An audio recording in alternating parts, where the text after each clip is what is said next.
Subscribe करें और देखें एक दिल दहला देने वाली हॉरर स्टोरी। बिना घबराए बेल आइकॉन प्रेस करना ना भूलें।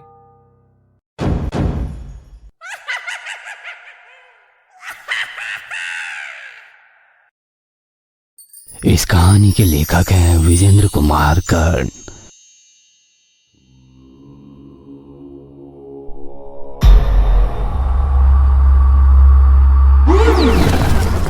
सूर्यकांत टूट गया था, सूर्यकांत बिखर गया था।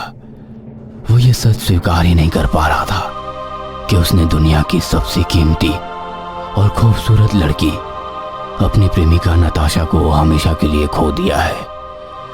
फंदे से झूलती उसकी लाश को वो घंटों असहाय सा घूरता रहा। तुम वापस आ जाओ ना नताशा, प्लीज प्लीज तुम वापस आ जाओ। मैं क्या करूंगा तेरे बिना। यार नताशा, तुझे मेरी कसम, तू आ जा यार, वापस आ जा। यार गलती हो गई मुझसे, लेकिन गलती की ऐसी सजा कौन देता है यार। नताशा प्लीज यार, प्लीज तू आ जाना। तेरे साथ मुझे फुल स्पीड बाइक चलानी है, अपनी बाइक में बिठा के यहाँ के सारे ट्रैफिक सिग्नलों को तोड़कर तेरी मीठी डांट सुननी है। नताशा आ जाना। मुझे कुछ नहीं चाहिए यार, धन दौलत फैक्ट्री बड़ा घर कुछ नहीं, मुझे तुम चाहिए, सिर्फ तुम। जीवन के सबसे बड़े सत्य को झुटलाने की कोशिश करने वाला एक मूर्ख होता है। मृत्यु एक अटल सत्य है और मृत्यु के पश्चात मृतक की वापसी की उम्मीद असंभव है। सूर्यकांत भावुक होकर कुछ ऐसी ही उम्मीद कर रहा था। उसने नताशा का अंतिम संस्कार तो कर दिया, लेकिन नताशा की यादों से वो बाहर नहीं आ पा रहा था। नताशा की मौत के चौथे दिन के बाद की बात है। सूर्यकांत तन्हा सा चुपचाप सोफे पर बैठा उसकी यादों में खोया हुआ था। तभी बारिश होने लगी। वह उठकर खिड़की के पास गया और बारिश देखने लगा। बारिश की बूंदें जैसे जैसे जमीन को छूती, सूर्यकांत यादों की उन गलियों में चला जाता जहां वो लाख चाहकर भी हकीकत में नहीं जा सकता था। यादों की उस गली में जहां एक बार बारिश के कारण उसकी बाइक खराब हो गई थी। सूर्यकांत, अगर तुम्हारी बाइक बारिश में यहाँ खराब नहीं हुई होती तो हमें कभी पता ही नहीं लगता कि इस तरफ इतने अच्छे गोलगप्पे मिलते हैं। वैसे हर जगह के गोलगप्पे के बारे में तुम्हारा ऐसा ही ख्याल है ना नताशा? इंडिया गेट, पालिका बाजार, दिल्ली हाट, पश्चिम बिहार। क्यों, सही कहा ना जान? तुम मेरी खिंचाई कर रहे हो ना? ठीक है, कर लो खिंचाई, but yes, I love golgappa. अरे पहले खा तो लो फिर बोलना। अरे देखो तो, गोलगप्पे का पानी खुद पर गिरा लिया। रुको, मैं रुमाल से साफ कर देता हूँ। तुम बिल्कुल मेरे पापा की तरह हो, वो भी ऐसे ही थे, कुछ ज्यादा ही स्वीट और केयरिंग। मैं बिल्कुल भी स्वीट नहीं हूँ। हाँ, तुम्हारी केयर तो करता हूँ। प्यार स्वीट तो होता है ना सूर्यकांत? पता नहीं जान, मेरे लिए प्यार स्वीट तो नहीं। तो फिर क्या? मेरे लिए तो प्यार इमली की चटनी है नताशा। इमली की चटनी? वो कैसे? अच्छा, तुम आंखें बंद करके इमली की चटनी के बारे में सोचो, तब बताऊंगा।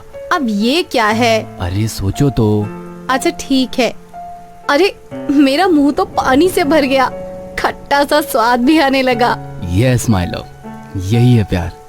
प्यार इमली की चटनी सा होता है। सिर्फ सोचने भर से जहन एक स्वाद से भर जाता है और आप उसी स्वाद में रहना चाहते हो। हाँ सूर्यकांत, ऐसा ही होता है जब मैं तुम्हारे बारे में सोचती हूँ। और जब मैं तुम्हारे बारे में सोचता हूँ माय लव। तभी जोर की बिजली कड़की। सूर्यकांत यादों की उन खट्टी मीठी गलियों से हकीकत के उस उबड़ खाबड़ सड़क पर आ गया जहां पर चलना उसके लिए बहुत ही मुश्किल था। हालांकि वो चल तो रहा था, लेकिन उसके पैर लहूलुहान हो गए थे। क्यों किया मैंने ऐसा, क्यों? लेकिन आपके कर्म आपका पीछा तब तक नहीं छोड़ते जब तक कि आपकी सांसें आपको बंधन मुक्त ना कर देती और आप उस अनंत यात्रा पर नहीं निकल जाते जहां से कोई लौटता नहीं। सूर्यकांत की आंखों में आंसुओं ने अपना घर बना लिया था और दुखों के चक्रव्यूह में वो ऐसा फंसा था जहां से वो चाहकर भी नहीं निकल पा रहा था। यक्षिणी उसे अब भी परेशान कर रही थी क्योंकि वो यक्षिणी को प्यार नहीं दे रहा था। एक रात की बात है। कई रातों से जागा सूर्यकांत सोने की कोशिश कर रहा था। उस दिन संयोग से उसे नींद भी आ गई थी। वो जैसे तैसे नींद की आगोश में जा रहा था, तभी एक साया उसकी तरफ बढ़ रहा था। ये कोई और नहीं, यक्षिणी ही थी। उसने उसे जगाने की कोशिश की। सूर्यकांत, जागो सूर्यकांत, जागो। लेकिन सूर्यकांत नहीं जागा। यक्षिणी की आंखों में खून उतर आया। गुस्से से उसकी आंखें तपते कोयले की आग की तरह लाल हो गई। उसने सूर्यकांत को उठाकर जमीन पर रखा। फिर उसने अपनी आंखें बंद करके कोई मंत्रोच्चार किया। कुछ ही पलों में उसके हाथ में लोहे की कई सारी कीले और एक हथौड़ी आ गई थी। यक्षिणी ने उस कीले को लोहे की हथौड़ी से सूर्यकांत की उंगलियों में ठोकना शुरू कर दिया।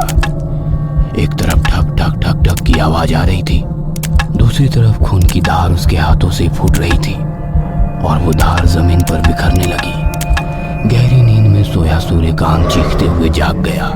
जागते ही उसने अपनी उंगलियों की तरफ देखा, लेकिन उसकी उंगलियां तो बिल्कुल ठीक थी। उस पर ना तो खून लगा था और ना ही कोई चोट का निशान था। तभी उसे यक्षिणी की धीमी धीमी आवाज सुनाई दी। मुझे प्यार करो, मुझे प्यार करो। मैंने तुम्हें सब कुछ दिया है और अब मुझे मेरे हिस्से का प्यार दो। सूर्यकांत उस आवाज को सुनकर परेशान हो गया। उसने अपने कान बंद कर लिए, लेकिन वो आवाज धीरे धीरे बढ़ती जा रही थी। उसकी तीव्रता बहुत ही अधिक थी। चाहते हुए भी वो उस आवाज को रोक नहीं पा रहा था। उसके चेहरे पर की ये परेशानी पसीने की बूंदों की शक्ल में दिखने लगी थी। वह वहां से भागना चाहता था। तभी उसे नताशा का शरीर पंखे से लटका हुआ फिर से दिखने लगा। उसे समझ नहीं आ रहा था कि ये कैसे हो गया। उसने तो उसका अंतिम संस्कार कर दिया है। अचानक नताशा की गर्दन, जो एक तरफ लुढ़की हुई थी और उसकी जीभ बाहर थी, वह गर्दन बिल्कुल सीधी हो गई और उसकी जीभ भी अंदर चली गई। यही नहीं, उसके बाद नताशा के शरीर में हलचल होने लगी। उसकी दोनों आंखें बंद अचानक से खुल गई और वो आंखें सूर्यकांत की ओर घूरने लगी। सूर्यकांत, प्लीज मुझे बचा लो। मुझे तुम्हारे साथ जीना है सूर्यकांत। तुमसे शादी करनी है। तुम सुन रहे हो ना मैं क्या कह रही हूँ? प्लीज मुझे बचाओ। मुझे इस रस्सी से मुक्त कर दो। मैं तुम्हें गले लगाना चाहती हूँ सूर्यकांत। सूर्यकांत सम्मोहित सा उस आवाज को सुन रहा था। अचानक से उसे लगने लगा कि उसकी नताशा वापस आ गई है। वो दौड़ कर गया और पंखे से लटके उसके शरीर को रस्सी से आजाद किया। नताशा ने उसे गले लगा लिया और उसे चूमती हुई बोली, सूर्यकांत, यहाँ से भागो, यहाँ से भाग चलो। उसके बाद नताशा ने अपना हाथ उसे पकड़ने के लिए कहा। सूर्यकांत ने भी उसका हाथ पकड़ने के लिए अपना हाथ आगे बढ़ाया, लेकिन ये क्या, वो चाहकर भी उसका हाथ पकड़ नहीं पा रहा था। उसने उसे गले लगाने की कोशिश की, लेकिन उसका हाथ तो उसके शरीर से आर पार हो गया। मैं तुम्हें छू नहीं पा रहा हूँ, तुम्हारा हाथ नहीं पकड़ पा रहा हूँ नताशा। प्लीज मेरा हाथ पकड़ो ना। लेकिन नताशा ने उसकी बातों का कोई जवाब नहीं दिया। उसके कमरे में एक बार फिर से यक्षिणी की धीमी धीमी हंसी की आवाज आने लगी और नताशा का शरीर गायब हो गया। सूर्यकांत पागलों की तरह जोर जोर से चिल्लाने लगा।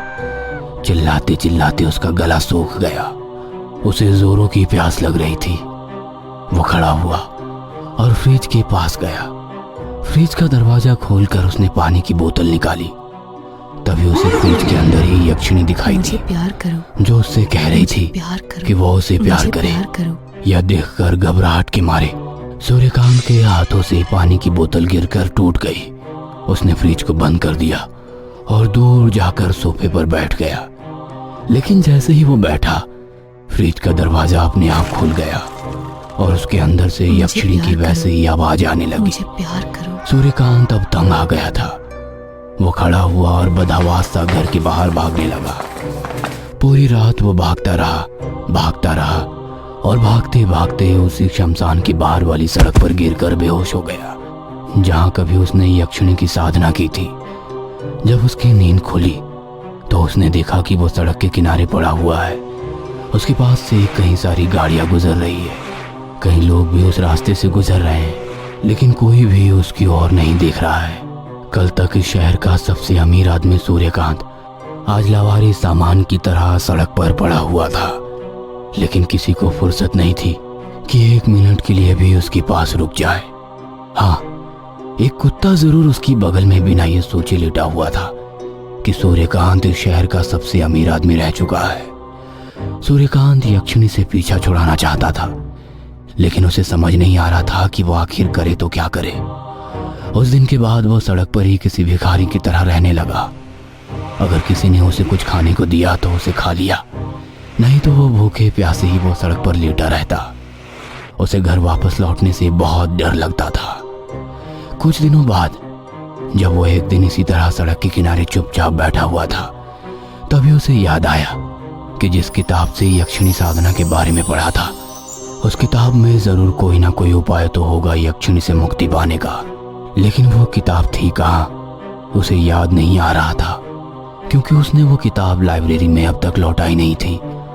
बहुत मशक्कत के बाद उसे याद आया कि वो किताब वो नई हवेली में ले गया था।